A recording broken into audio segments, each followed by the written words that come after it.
Now we are going to be doing something that we haven't done in any of the previous Grimdark battles, and that is going through a mock scenario of who would win between these two guys on the tabletop.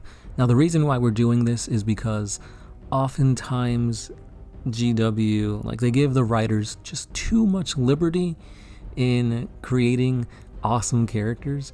We saw everything that Drago has done, and that is all thanks to the writings of Matt Ward. And when it comes to Trajan Valaris, as strong as he is, his feats just seem a bit more tame than Drago. So to kind of even the playing field, let's do a best of 3 battle between the Supreme Commander Trajan Valaris and the Lord Kaldor Drago on the tabletop to see who would come out on top. Now I'm not going to be doing averages, we're going to be actually rolling and playing a little mock scenario between the two. So they're going to be starting out 12 inches apart from one another, so they're going to be trying to get into close combat. However, Drago does do psychic powers, so he has a little bit of an advantage at shooting and getting off psychic powers before they get into the melee portion of this mock battle. So with that being said, let's take a look at their abilities and what these guys' weapons and war gear can actually do in 9th edition. Let's start with Drago. So Drago is 10 power and 190 points. He has just one ability really, and that is his Storm Shield, which gives him a 4-up invuln, and you add 1 to your armor saves, essentially making his Terminator armor a 1-up save, which is really, really great. When it comes to his psychic powers, you're already taking out Gate of Infinity because there's no need to bounce around the battlefield when they're already going to start off 12 inches apart. When it comes to Sanctuary, I don't know if it's going to be good enough for him, because when you look at what Sanctuary can do, it gives his invuln save a 3-up. Now, that depends. If you want him to go all out, you might want to give him Purge Soul or the Vortex of Doom for more just outright wounds that you can do. Or maybe you want to give him more survivability, so that's kind of up in the air.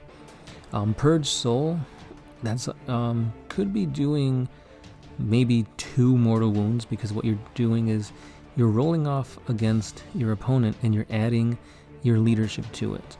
If you roll higher than your opponent, then your opponent takes the difference in mortal wounds.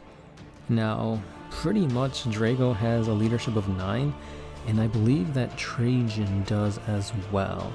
Let me see here. Actually, no, he's actually beating you by 1, so it's a 10 against the 9. So that dice roll can potentially be really good or really bad depending on how you roll. So that's something to think about.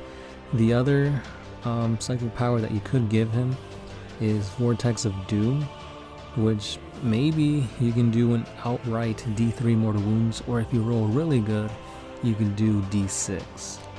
And then the other ability would be Hammer Hand, which you get to add 1 to any wound rolls in the melee portion. So it really comes down to, do you want to just try and beat your opponent with Smite, just doing a straight up 1 mortal wound and then trying to Vortex, or do you go all out and try to Purge Soul and Vortex? For this portion, that's what I'm going to try and do. Purge Soul, Vortex of Doom, to try and get the most out of my dice rolls. So with that out of the way, we come down to his actual stat line. His movement is that of 5 inches, weapon skill and ballistic skill both 2-up, strength 4, toughness 4, 7 wounds, 5 attacks, leadership of 9, and again 2-up save with that 4-up invuln. Now when it comes to his actual weapons, he's got the Titan Sword, which is a +4 strength, which means that its strength is going to be at 8, -4 AP, each attack dealing 3 damage.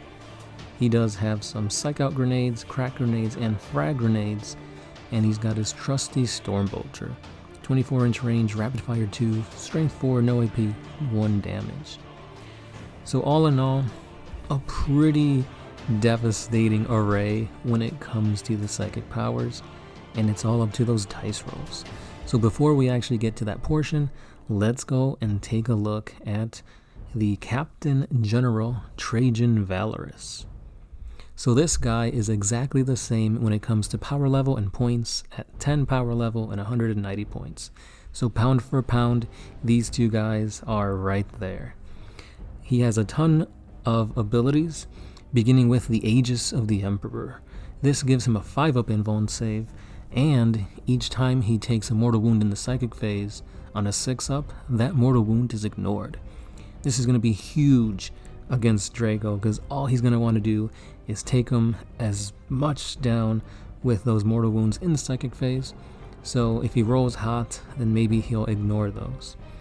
And we get to pretty much ignore that 5-up invuln, because the Auramite Halo makes that invuln a 3-up.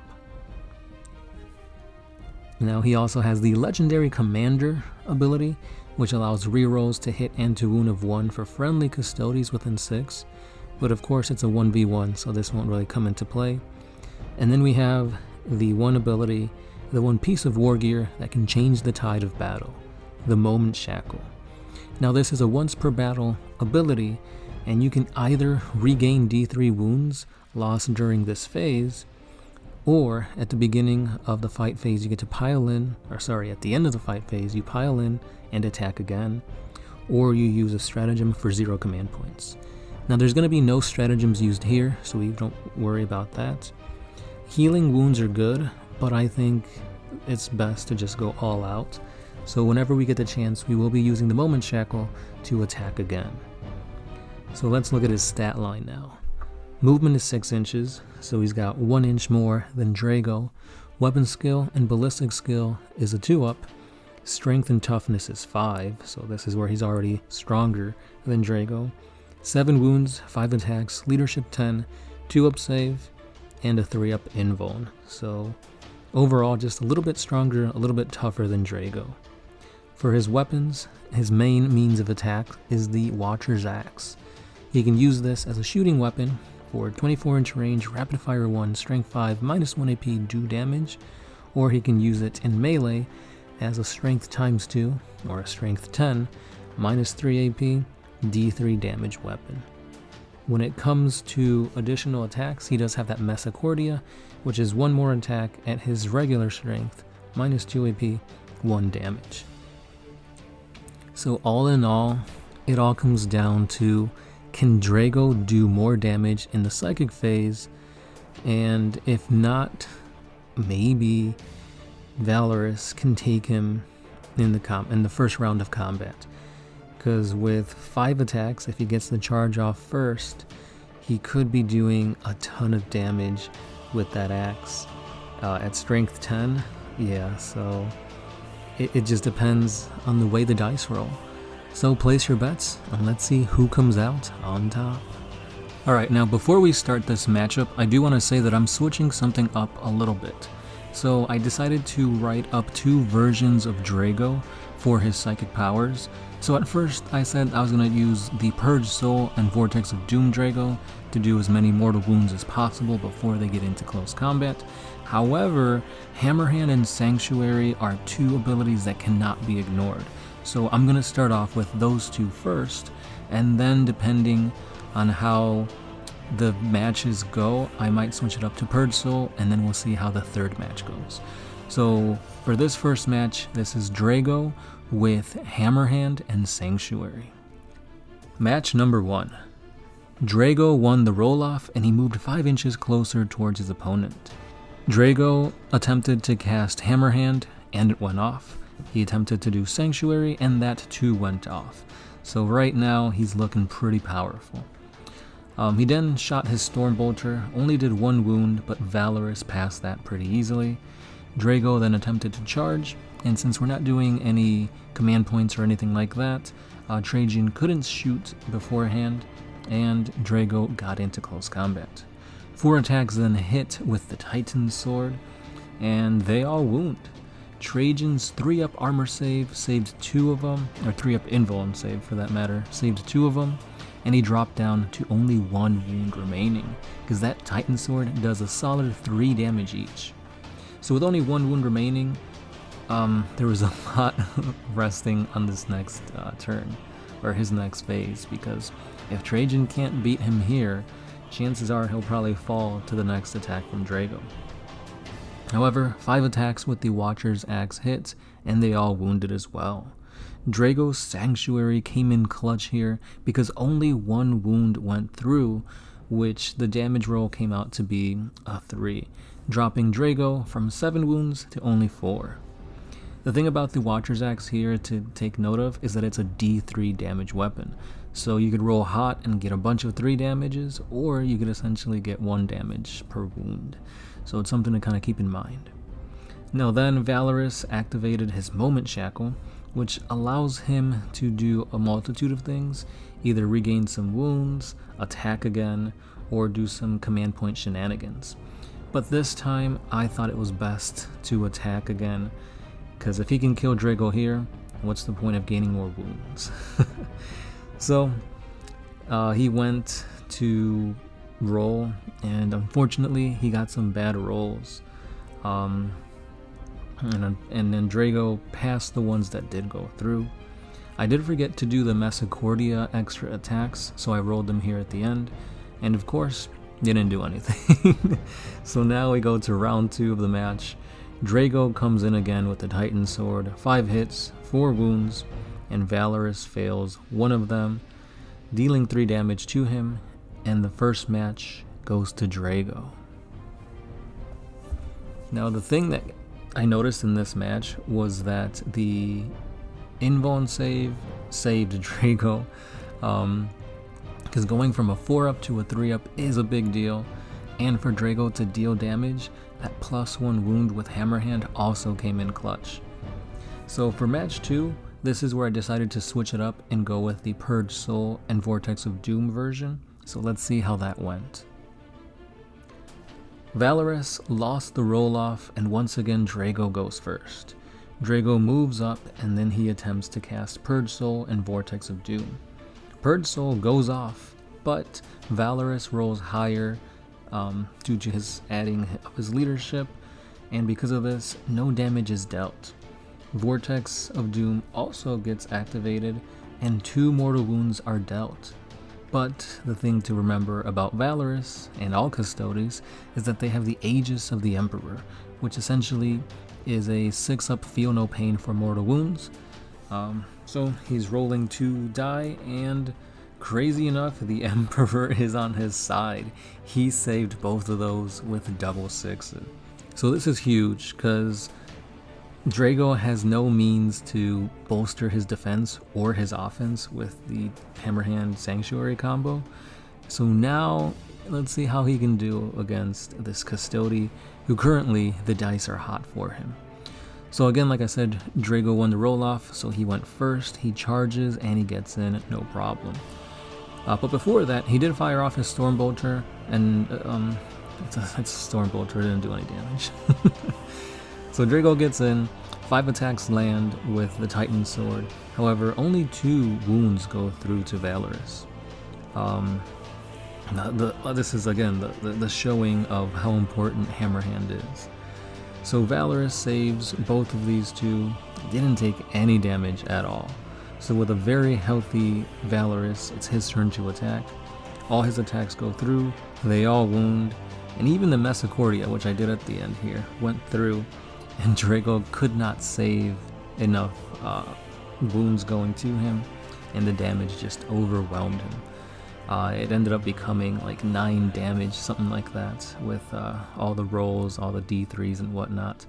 So match 2 goes to Trajan Valaris really confidently. So obviously, for this last match, I have to go with the better of the 2, which is definitely Hammerhand and Sanctuary. That combo really is good. So they roll off, and this time Valaris wins the roll off, and this is huge because now Valaris can shoot and charge and attack all before Drago can even cast Hammerhand and Sanctuary. So again, this could be a huge turn. So Valaris moves up, fires off his axe, Nothing happened here, unfortunately. Drago rolled pretty well, saved all the wounds that did go through. Valaris charged, and he barely made it. If he would have rolled, I think 1 inch less, he wouldn't have gone into combat. So he just barely went in. So now 5 attacks hit, 4 of those wound. Drago saves 2 of them, and Valaris now rolls for damage. Damage was 5 total, so Drago, he's hurt, but he's not out 100%.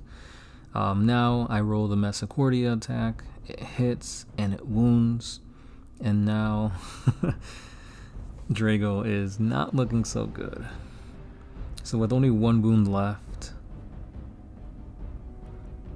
Drago attacks, and he whiffs a bunch of ones. Only 1 actually went through, which Trajan, well, it goes through, but it doesn't wound. Trajan activates the Moment Shackle, gets to attack again, and it's no contest. Drago falls. So, the winner is Trajan Valaris. So even on the tabletop, the Custody came out on top, but I think he only won because the Moment Shackle is his winning piece of equipment. The uncertain amount of damage that you deal with the Watcher's Axe isn't very good. Even if it was just a solid 2, I think that would be better, but the whole D3 damage kind of makes his attacks not very reliable, because even if you do hit with all 5 of his attacks and you roll just 1 damage each, like, that's not that great. Whereas Drago, as long as he's able to hit and wound with his Titan Sword, that's a solid 3 damage coming in every single time. Again, Drago's best thing that he could have done is Hammerhand and Sanctuary. These things were huge in that first match. Keeping him alive and being able to wound on a 2-up instead of a 3-up is huge. So keep this in mind whenever you're fighting anything, like any monstrous creature or independent character for that matter. If Drago is going up against him, he needs to cast these powers to keep him alive and to keep him from doing that big damage. I noticed that even though I was really lucky with the Aegis of the Emperor abilities, the mortal wounds that Drago can deal, like, you have to be really lucky to kill something in the psychic phase. Because with Vortex of Doom, you're only doing at max 3 damage, maybe a little bit more if you roll that, what was it, like higher than a 6 or whatever. So it's possible, but very unlikely. And with the Purge Soul, there is a potential to do a lot of mortal wounds, but you are rolling off against your opponent and adding leadership, so that's not always 100% accurate. And even Smite, you're only able to do 1 damage, doubling it if you're able to use the Tides, but again, we weren't. So definitely focus on these 2 abilities, Hammerhand and Sanctuary. There's other ones that are more utility based, such as Astral Aim and Gate of Infinity, but that wasn't going to play a part at all in this little mock battle. So guys, that's the way the cookie crumbled.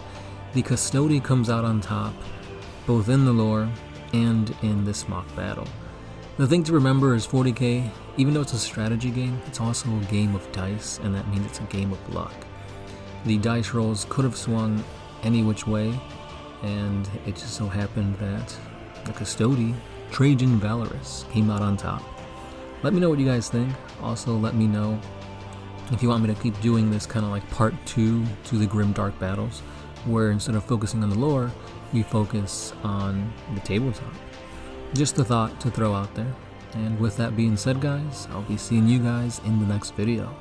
This has been the Sound Alchemist, part of One Mind Syndicate, and I'll catch you then. Peace.